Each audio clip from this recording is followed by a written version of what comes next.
हस्तिनापुर की महासभा मंडप में गूंज रहे हैं अपमान के ठहाके।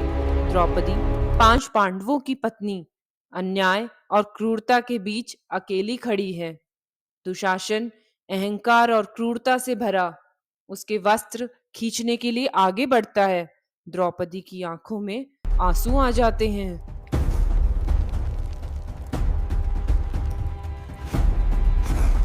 और हृदय से पुकार निकलती है, हे गोविंद, हे माधव, मेरी लाज बचाओ। क्षण भर में सभा का वातावरण बदल जाता है। दुशासन खींचता ही जाता है, लेकिन वस्त्र अंतहीन हो जाता है। द्रौपदी के चेहरे पर भय की जगह भक्ति और विश्वास की चमक आ जाती है। सभा में बैठे सब स्तब्ध है।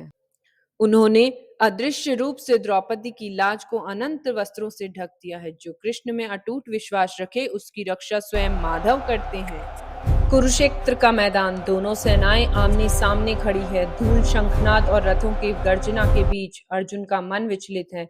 अपने ही संबंधियों को सामने देखकर उसके हाथ कांपने लगते हैं। गांडीव नीचे झुक जाता है। रथ के सारथी योगेश्वर श्री कृष्ण शांत और दिव्य मुस्कान के साथ कहते हैं, अर्जुन, यह संकोच क्षत्रिय के लिए शोभा नहीं देता। कर्म तेरे अधिकार में है, फल की चिंता मत कर।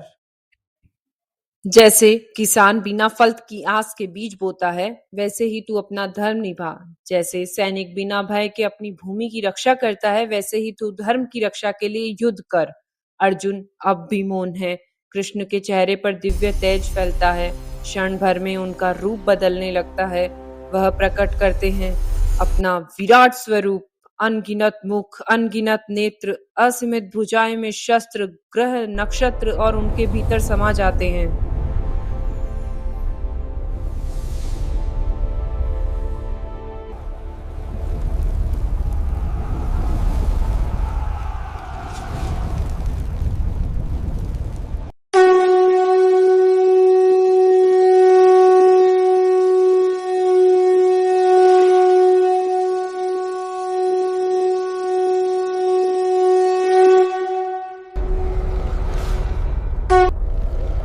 अर्जुन की आंखों में अब संकल्प की ज्वाला है।